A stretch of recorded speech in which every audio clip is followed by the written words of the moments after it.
Núcleo de dificuldade no autismo. Você sabe o que é isso? Esse é o Pode Criar. Nós estamos numa nova temporada onde a gente vai falar sobre autismo. E aí, pessoal, o que vocês podem falar sobre núcleo de dificuldades? Quando a gente pensa em autismo, quais que são as dificuldades centrais? Então, vou começar.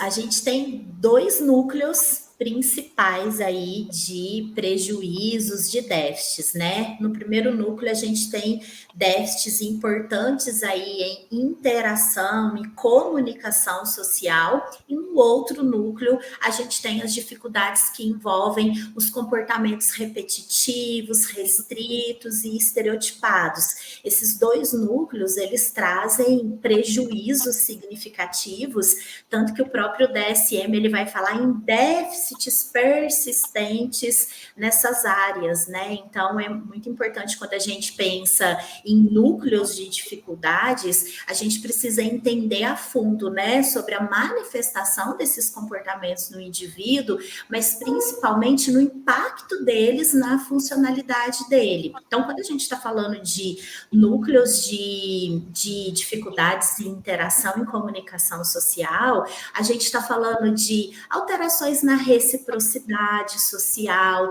na dificuldade do indivíduo, né, em integrar a comunicação verbal e não verbal. Ó, a gente usa muito naturalmente isso, né? A gente está falando sobre dificuldade de manter relacionamento, de fazer amigos. A gente que atua na intervenção precoce, a gente vê isso muito claramente nas crianças pequenininhas, né? Quando a gente vai avaliar e observar, principalmente a criança na escola, né?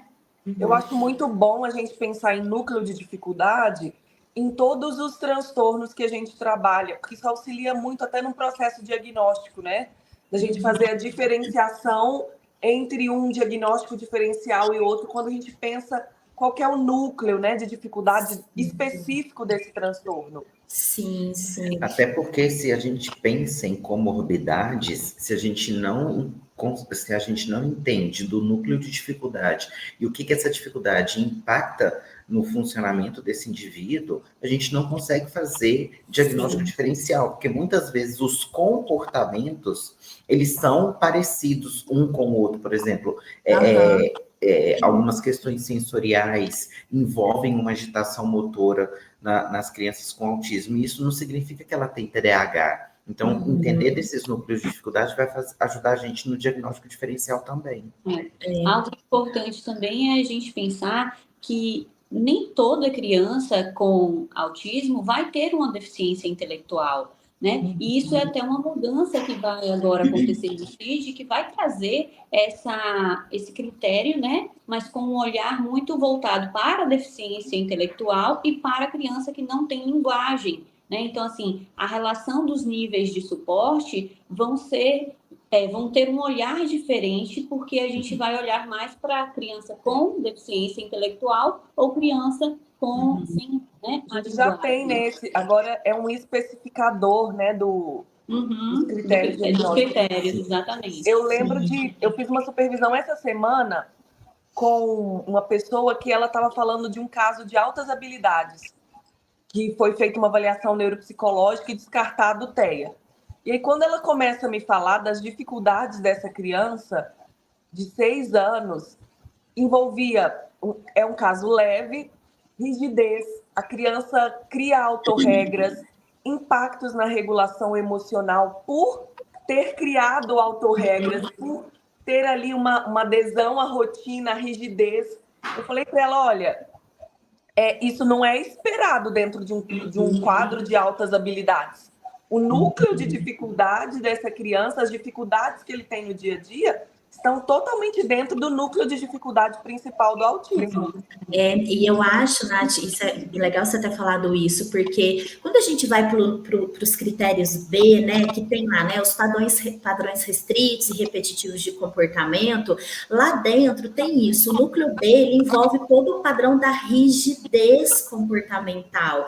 Então, é isso que faz essa criança ter uma adesão mais inflexível à rotina, padrões ritualizados de comportamento, né? E às vezes as pessoas, a gente, né, fica esperando uma estereotipia. como isso que eu padrão falei. escrito repetitivo, né? E não quando a gente fala, e quando o DSM, né, a gente não, né, o DSM fala, né, de estereotipias, não é só estereotipia motora, né? Então vai ter fala estereotipada, uso estereotipado de objetos. Então, assim, o espectro, ele é de uma variabilidade gigantesca. É um dos transtornos mais difíceis da gente avaliar, né? E entender a fundo sobre esses núcleos é um desafio, né? É um desafio e tem que ser algo muito sério para quem se atreve aí a trabalhar com avaliação. Ô, Ju, então essas são as outras características que você falou agora que a gente precisa pensar quando a gente fala em autismo, né? Envolve rigidez, comportamentos repetitivos, tanto de ordem inferior, que seriam os motores, quanto de ordem superior, de pensamentos, autorregras, né? Seria isso. Sim, isso tem a ver com o núcleo B, critérios B, né? Então, a gente tem déficits importantes em reciprocidade e no outro núcleo um padrão importante de rigidez. Mas o que o DSM vai trazer também? Ele vai falar, como a Michelle já disse, né, da questão da deficiência intelectual, do transtorno, né, do desenvolvimento intelectual que alguns indivíduos podem apresentar. Vai ser muito comum transtorno de linguagem, transtorno do desenvolvimento da coordenação, isso tudo vai ser possível ser observado no indivíduo com autismo, né? Alterações de sono, de alimentação, dificuldades de aprendizagem, que não necessariamente tem a ver com o perfil intelectual do indivíduo. Então, olha só, né? O quanto é amplo esse olhar para déficits que estão para além desses núcleos principais também, né? O que a gente pode perceber, às vezes, em crianças pequenas, quando a gente vai, principalmente aquelas crianças que estão na escola, nessas questões de aprendizagem que você falou, Ju, pode ter muita relação também com as histórias, né? Muitas crianças com autismo têm dificuldades na interpretação de histórias, porque tem relação com a dificuldade nesse pensamento abstrato. Então, às vezes, as crianças não vão perguntar tanto, ou se a gente faz uma pergunta sobre alguma coisa que é mais subjetiva na história, ela não vai conseguir responder com tanta clareza, e isso tem relação com esses núcleos de dificuldade também. E na criança pequena também, os déficits nas questões de comportamentos repetitivos, muitas vezes, vêm na dificuldade em variar a brincadeira, uma brincadeira com uma qualidade ruim ou que não tem diferenciação, não tem complexidade. Então, muitas vezes, o critério B, ele vem também por uma brincadeira repetitiva, uma brincadeira sem variação, sem qualidade. Na brincadeira, a gente consegue ver os dois núcleos de dificuldade, né? A dificuldade na comunicação e na interação, porque ela não troca muita, a qualidade da troca, da reciprocidade na brincadeira é baixa, e a gente não vai ter uma brincadeira tão criativa, que é uma brincadeira mais concreta, então a gente vai ver falhas muito significativas no simbólico, no simbolismo, né, na abstração, no faz de conta, e no critério B a gente vai ver esses padrões mais ritualizados dentro da brincadeira também. Sim, sim. E que não é um padrão também que a gente vai ver em todas as crianças. Cada criança vai manifestar isso de uma forma diferente, né? Tem um capítulo de um livro super bacana que fala sobre autismo nível 1, que vai falar da diferença da brincadeira das meninas e dos meninos, e que padrões culturais, inclusive, interferem nessa brincadeira da menina. A menina, desde cedo, ela é incentivada a brincar simbólico, cuidar de um bebê, dar comidinha, enquanto os meninos estão ali brincando de carrinho, de lutinha. E a menina, ela tende a aprender isso de uma forma mais rápida do que o menino, e isso pode mascarar as dificuldades aí que envolve esse déficit, essa alteração aí na brincadeira dela. Então, isso é importante para a gente poder pensar nessa variabilidade e um olhar atento para a manifestação desses núcleos em cada criança, né? Realmente, o nível 1 de autismo é algo extremamente importante e eu vou deixar para a gente ter um episódio específico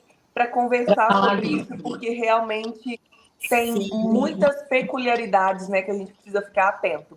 Então é isso, pessoal. A gente aguarda vocês no nosso próximo episódio, onde a gente vai falar né, mais sobre autismo nessa temporada. Tchau, Até tchau. mais.